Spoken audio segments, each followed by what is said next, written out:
ನಮಸ್ಕಾರ. ಮಹಾಭಾರತದ ಈ ಸಂಚಿಕೆಗೆ ತಮಗೆ ಸ್ವಾಗತ. ಹಿಂದೆ ಭಾರದ್ವಾಜ ಎನ್ನುವ ಪ್ರಸಿದ್ಧ ಮಹರ್ಷಿಗಳಿದ್ದರು. ಅವರು ವೇದಾಂಗ ಪಾರಂಗತರಾಗಿದ್ದರು ಮತ್ತು ಶಸ್ತ್ರಾಸ್ತ್ರಗಳ ಅರಿವು ಸಹ ಅವರಿಗಿತ್ತು. ಅವರ ಬಳಿ ಒಬ್ಬ ಶಿಷ್ಯನಿದ್ದ, ಅಗ್ನಿವೇಶ ಎಂದು ಅವನ ಹೆಸರು. ಭಾರದ್ವಾಜರು ಅವನಿಗೆ ಎಲ್ಲ ಶಸ್ತ್ರಾಸ್ತ್ರಗಳ ವಿದ್ಯೆಯನ್ನು, ಆಗ್ನೇಯಾಸ್ತ್ರವನ್ನು ಸೇರಿಸಿ ಅವನಿಗೆ ಹೇಳಿಕೊಟ್ಟ. ನಂತರ ಅವನು ಹೊರಟು. ಈ ಭಾರದ್ವಾಜರು ಒಮ್ಮೆ ನದಿಯ ಹತ್ತಿರ ಹೋಗಿದ್ದರು. ಅಲ್ಲಿ ಒಬ್ಬಳು ಅಪ್ಸರೆ, ಋತಾಚಿ ಎಂದು ಅವಳ ಹೆಸರು. ಅವಳು ಸ್ನಾನ ಮಾಡುತ್ತಿದ್ದರು. ಅವಳನ್ನು ನೋಡಿ ಇವರಿಗೆ ಆಕರ್ಷಣೆಯಾಯಿತು. ಆ ಆಕರ್ಷಣೆಯಿಂದ ಹುಟ್ಟಿದ ರೇತಸ್ಸನ್ನು ಸಂಸ್ಕರಿಸಿದ ಫಲವಾಗಿ ಒಂದು ದ್ರೋಣದಲ್ಲಿ ಮಗು ಜನಿಸಿ. ದ್ರೋಣ ಎಂದರೆ ಒಂದು ಮಡಕೆ, ಮನೆಯಲ್ಲಿ ಉಪಯೋಗಿಸುವ ಸಾಮಗ್ರಿ. ದ್ರೋಣದಲ್ಲಿ ಹುಟ್ಟಿದ್ದರಿಂದ ಭಾರದ್ವಾಜರು ತಮ್ಮ ಮಗನಿಗೆ ದ್ರೋಣ ಎಂದೇ ನಾಮಕರಣ ಮಾಡಿದರು. ದ್ರೋಣ ತಕ್ಕ ವಯಸ್ಸಿಗೆ ಬಂದಾಗ ಭಾರದ್ವಾಜರು ತಮ್ಮ ಶಿಷ್ಯ ಅಗ್ನಿವೇಶನಲ್ಲಿಯೇ ಇವನನ್ನು ಶಿಷ್ಯನನ್ನಾಗಿ ಕಳುಹಿಸಿದರು.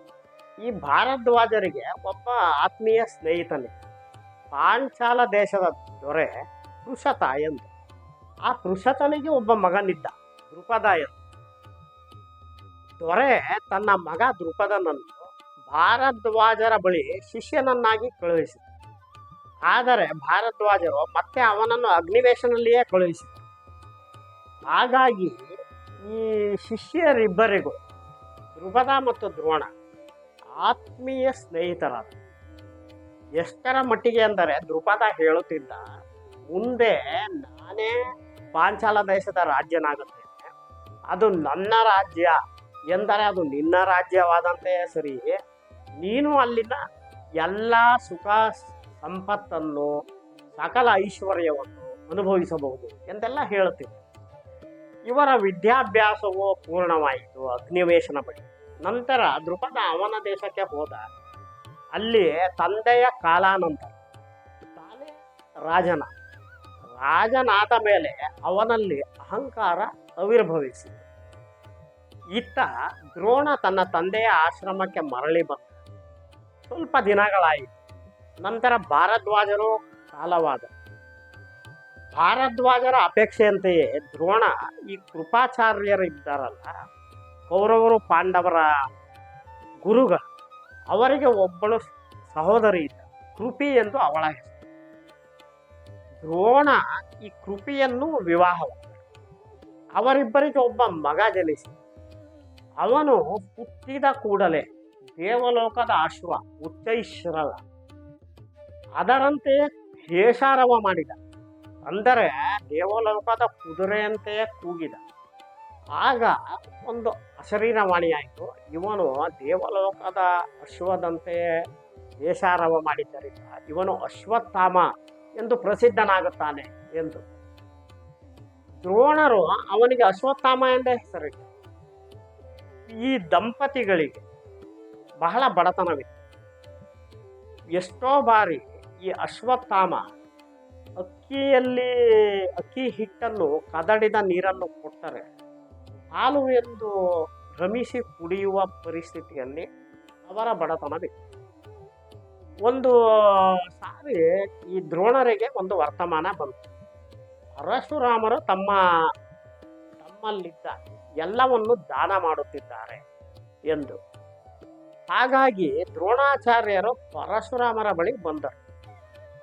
ಆಗ ಹೇಳಿದರು, ನಾನು ಭಾರದ್ವಾಜನ ಪುತ್ರ ದ್ರೋಣ ನಿಮ್ಮಲ್ಲಿ ಯಾಚಕನಾಗಿ ಬಂದಿದ್ದೇನೆ, ಬೇಡಿಕೊಳ್ಳುವುದಕ್ಕೆ ಬಂದಿದ್ದೇನೆ.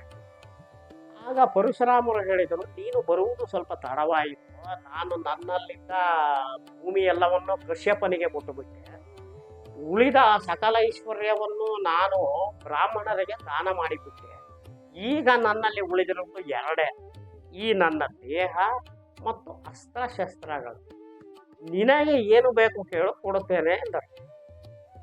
ಆಗ ದ್ರೋಣರು ಹೇಳಿದರು, ನಿಮ್ಮ ಶಸ್ತ್ರಾಸ್ತ್ರಗಳನ್ನೇ ನನಗೆ ಕೊಡಿ. ಆಗ ಪರಶುರಾಮರು ವಿದ್ಯುಕ್ತವಾಗಿ ಎಲ್ಲ ಶಸ್ತ್ರಾಸ್ತ್ರಗಳ ವಿದ್ಯೆಯನ್ನು ದ್ರೋಣರಿಗೆ ಅದರ ಅವುಗಳ ಅನುಸಂಧಾನವನ್ನು, ಉಪಸಂಹಾರವನ್ನು ಎಲ್ಲವನ್ನೂ ತಿಳಿಸಿಕೊಟ್ಟರು. ಇವೆಲ್ಲವೂ ತಿಳಿದ ನಂತರ ದ್ರೋಣ ಶಸ್ತ್ರಾಸ್ತ್ರಗಳ ವಿಷಯದಲ್ಲಿ ಸರ್ವಜ್ಞನಂತಾಗಿ ಹೋದ. ನಂತರ ದ್ರೋಣರು ಮರಳಿ ಬಂದು ದೃಪದನಲ್ಲಿಗೆ ಹೋದರು. ನಾನು ನಿನ್ನ ಮಿತ್ರ ಬಂದಿದ್ದೇನೆ ಎಂದು ಹೇಳಿದರು. ದೃಪದ ಸಿಂಹಾಸನದ ಮೇಲಿದ್ದ, ದ್ರೋಣರು ಕೆಳಗೆ ನಿಂತಿದ್ದರು. ಸುತ್ತಲೂ ಸಭಾಸದರಿದ್ದರು. ದೃಪದ ಅಹಂಕಾರದಿಂದ ಆಗ ಹೇಳಿದ, ಏನು ಮಿತ್ರ ಎಂದು ಹೇಳುತ್ತಿದ್ದೀಯ?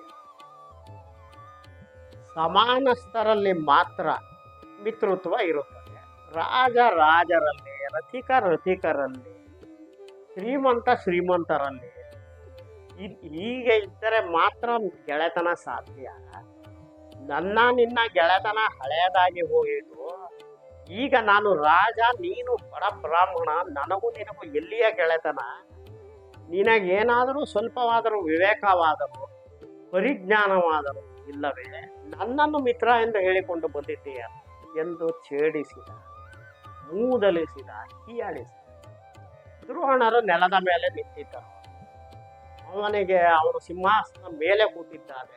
ಅವನಿಗೆ ರಾಜ್ಯವಿದೆ, ಚತುರಂಗ ಬಲದ ಸೇನೆ ಇದೆ. ಅವರು ತಮಗಾಗಿದ್ದ ಎಲ್ಲ ಅವಮಾನವನ್ನು ನುಂಗಿಕೊಂಡು ಹೊರಗೆ ಬಂದರು. ಆದರೆ ಅವರ ಮನಸ್ಸಿನಲ್ಲಿ ಉಳಿಯಿತು, ಇವನಿಗೆ ಎಂದಾದರೂ ನಾನು ಸರಿಯಾಗಿ ಬುದ್ಧಿ ಕಲಿಸಿ ಸೇಡನ್ನು ತೀರಿಸಿಕೊಳ್ಳಲೇಬೇಕು ಎಂದು. ನಂತರ ಅವರ ಹೆಂಡತಿ ಕೃಪಿ ಮತ್ತು ಮಗ ಅಶ್ವತ್ಥಾಮನ ಜೊತೆಗೆ ಕೃಪಾಚಾರ್ಯರ ಮನೆಗೆ ಬಂದರು. ಹಸ್ತಿನಾಪುರ ಅಲ್ಲಿ ಬಂದು ಅಜ್ಞಾತವಾಗಿ ಅಲ್ಲಿದ್ದರು. ಒಂದು ದಿನ ಈ ಕೌರವರು ಮತ್ತು ಪಾಂಡವ ರಾಜಕುಮಾರ ಚಿನ್ನಿ ದಾಂಡು ಅಥವಾ ಚಿನ್ನಿ ಕೋಲನ್ನು ಆಡುತ್ತಿದ್ದರು. ಒಂದು ಸಾರಿ ಒಬ್ಬ ರಾಜಕುಮಾರ ಬಲವಾಗಿ ಅದನ್ನು ಹೊಡೆದ. ಅದು ಹೋಗಿ ಒಂದು ಪಾಳು ಬಾವಿಯಲ್ಲಿ ಬಿದ್ದಿದೆ. ಈ ರಾಜಕುಮಾರರೆಲ್ಲರೂ ಬಾವಿಯ ಸುತ್ತ ಸೇರಿದರು. ಚಿಂಡಿ ಕಣ್ಣಿಗೆ ಕಾಣಿಸುತ್ತಿದೆ, ಆದರೆ ಅದು ತೆಗೆಯಲಿಕ್ಕೆ ಆಗುತ್ತಲೇ ಇಲ್ಲ. ಆಗ ಇದನ್ನು ಗಮನಿಸಿದರು ದ್ರೋಣರು. ಹತ್ತಿರ ಬಂದು ನೋಡಿದರು. ಅವರು ಈ ರಾಜಕುಮಾರರಿಗೆ ಹೇಳಿದರು, ಅಲ್ಲ, ನೀವು ಎಂತಹ ಭರತ ವಂಶದ ರಾಜಕುಮಾರ, ಎಂತಹ ಕ್ಷತ್ರಿಯರು ನೀವು, ಮತ್ತು ಚಿನ್ನಿಯನ್ನು ತೆಗೆಯೋದಕ್ಕೆ ನಿಮ್ಮ ಕೈಯಲ್ಲಿ ಆಗುತ್ತಿಲ್ಲವಲ್ಲ. ನೋಡಿ, ನಾನು ಈಗ ಅದನ್ನು ತೆಗೆದುಕೊಡುತ್ತೇನೆ, ಜೊತೆಗೆ ಈ ಉಂಗುರವನ್ನು ತೆಗೆಯುತ್ತೇನೆ ಎಂದು ಹೇಳಿ ಅವರ ಬೆರಳಿನಲ್ಲಿ ಹಾಕಿಕೊಂಡಿದ್ದ ಉಂಗುರವನ್ನು ತೆಗೆದು ಬಾವಿಯೊಳಗೆ ಹಾಕಿ, ನಂತರ ರಾಜಕುಮಾರರಿಗೆ ದರ್ಬೆಯನ್ನು ತೆಗೆದುಕೊಂಡು ಬಂದರು. ರಾಜಕುಮಾರರು ದರ್ಬೆಯನ್ನು ತೆಗೆದುಕೊಂಡರು. ಅವರು ಒಂದು ದರ್ಬೆಯನ್ನು ಎಳೆದು ಅದನ್ನು ಅಭಿಮಂತ್ರಿಸಿ ಅದನ್ನೇ ಅಸ್ತ್ರವನ್ನಾಗಿ ಮಾಡಿ ಅದನ್ನು ಆ ಚಿನ್ನಿಗೆ ಹೊಡೆದರು. ಅದು ಚಿನ್ನಿಗೆ ಹೋಗಿ ನಾಟಿಕೊಂಡಿತು. ಇನ್ನೊಂದು ದರ್ಬೆಯನ್ನು ಎಳೆದು ಮತ್ತು ಅದನ್ನು ಅಭಿಮಂತ್ರಿಸಿ ಅಸ್ತ್ರವನ್ನಾಗಿ ಮಾಡಿ ಅದನ್ನು ಹೊಡೆದರು. ಅದು ಮೊದಲನೇ ದರ್ಬೆಯ ಹಿಂದಿನ ತುದಿಗೆ ಅಂಟಿಕೊಂಡಿತು. ಹೀಗೆ ಒಂದರ ನಂತರ ಒಂದು ದರ್ಬೆಗಳನ್ನು ಹೊಡೆದು ಅವು ಒಂದಕ್ಕೊಂದು ಅಂಟಿಕೊಂಡು ಒಂದು ಹಗ್ಗದಂತಾಯಿತು. ಆ ಹಗ್ಗವನ್ನು ಅವರು ಎಳೆದರು. ಆಗ ಚಿನ್ನಿ ಮೇಲೆ ಬಂತು. ನಂತರ ಇಲ್ಲಿಗೆ ಹೆದೆಯೇರಿಸಿ ಬಾಣವನ್ನು ಹೂಡಿ ಉಂಗುರಕ್ಕೆ ಹೊಡೆದು ಆ ಉಂಗುರವನ್ನು ತೆಗೆದರು. ಇದನ್ನು ನೋಡಿ ಆ ರಾಜಕುಮಾರರೆಲ್ಲ ವಿಸ್ಮಿತರಾದ. ಇದೇನು, ಈ ರೀತಿ ಒಂದು ಚಿಂಡಿಯನ್ನು ದರ್ಬೆಯಿಂದ ತೆಗೆಯಬಹುದೇ? ಇದು ಎಂದೂ ಕಂಡರಿಯದ ಕೇಳರಿಯದ ವಿಷಯವಾಗಿದೆ ಎಂದುಕೊಂಡ. ನಂತರ ಅವರು ವಿನೀತರಾಗಿ ದ್ರೋಣರಿಗೆ ಕೈ ಮುಗಿದರು. ಸ್ವಾಮಿ, ತಾವು ಎಲ್ಲಿಂದ ಬಂದಿದ್ದೀರಿ? ತಮ್ಮ ಕುಲ ಗೋತ್ರಗಳೇನು ಎಂದು ಕೇಳಿದರು. ಆಗ ದ್ರೋಣರು ಹೇಳಿದರು, ನೀವು ಹೋಗಿ ನಿಮ್ಮ ತಾತ ಭೀಷ್ಮ ಪಿತಾಮಹನಲ್ಲಿಗೆ ಹೋಗಿ ನಾನು ಮಾಡಿದ ಈ ಕಾರ್ಯವನ್ನು ಮತ್ತು ನನ್ನ ಚಹರೆಯನ್ನು ಹೇಳಿ ಅವರಿಗೆ ಗೊತ್ತಾಗುತ್ತದೆ ಎಂದರು.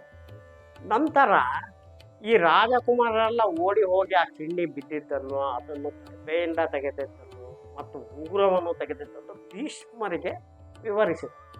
ಭೀಷ್ಮರಿಗೆ ಈತ ದ್ರೋಣನೇ ಎನ್ನುವುದು ಖಚಿತವಾದಂತಾಯಿತು. ನಂತರ ಭೀಷ್ಮರು ರಾಜಭಟರಿಂದ ವಿಷಯವನ್ನು ಸಂಗ್ರಹಿಸಿ ಕೃಪಾಚಾರ್ಯರ ಮನೆಗೆ ಬಂದರು. ಅಲ್ಲಿ ದ್ರೋಣರಿಗೂ ಭೀಷ್ಮರಿಗೂ ಉಭಯ ಕುಶಲೋಪರಿಯಾಯಿತು. ನಂತರ ದ್ರೋಣರು ತಮ್ಮ ವಿವರವನ್ನು ವಿಸ್ತಾರವಾಗಿ ಹೇಳಿದರು. ತಾನು ಅಗ್ನಿವೇಶದಲ್ಲಿ ಶಿಷ್ಯನಾಗಿದ್ದು, ನಂತರ ಪರಶುರಾಮರಲ್ಲಿ ವಿದ್ಯೆಯನ್ನು ಕಲಿತಿದ್ದು, ನಂತರ ಈ ದ್ರುಪದನ ತಿರಸ್ಕಾರ ಇವೆಲ್ಲವನ್ನೂ ಅವನು ಹೇಳಿದ. ಈಗ ನೀವು ಇಲ್ಲಿಗೆ ಬಂದಿರುವುದು ನಮ್ಮ ಭಾಗ್ಯ, ರಾಜಕುಮಾರರ ಪುಣ್ಯ. ನಾನು ಬಹಳ ಯೋಗ್ಯರಾದ ಗುರುವನ್ನು ನಾನು ಹುಡುಕುತ್ತಲಿದ್ದೆ. ನೀವು ಎಲ್ಲಿಗೂ ಹೋಗುವುದು ಬೇಡ, ನೀವು ಇಲ್ಲಿಯೇ ಇರಿ. ಈ ಸಕಲ ಐಶ್ವರ್ಯವು ನಿಮ್ಮದೇ. ನಿಮಗೆ ಏನು ಅಗತ್ಯಗಳಿವೆಯೋ ಅವೆಲ್ಲವನ್ನು ನಾವೇ ಪೂರೈಸುತ್ತೇವೆ ಎಂದು ಹೇಳಿ ಆಗ ದ್ರೋಣರು ಸಂತೋಷದಿಂದ ಒಪ್ಪಿದರು. ಹೀಗೆ ದ್ರೋಣರು ಕೌರವ ಪಾಂಡವರಿಗೆಲ್ಲ ಆಚಾರ್ಯರಾಗಿ ದ್ರೋಣಾಚಾರ್ಯರು ಎಂದು ಮಹಾಭಾರತದಲ್ಲಿ ಪ್ರಸಿದ್ಧರ. ಮುಂದೆ ಈ ದ್ರೋಣಾಚಾರ್ಯರಿಗೆ ಅರ್ಜುನ ಅತ್ಯಂತ ಪ್ರೀತಿ ಪಾತ್ರನಾದ ಶಿಷ್ಯನಾಗಿದ್ದು ಹೇಗೆ ಎನ್ನುವುದನ್ನು ಮುಂದಿನ ಸಂಚಿಕೆಯಲ್ಲಿ ನೋಡೋಣ. ನಮಸ್ಕಾರ.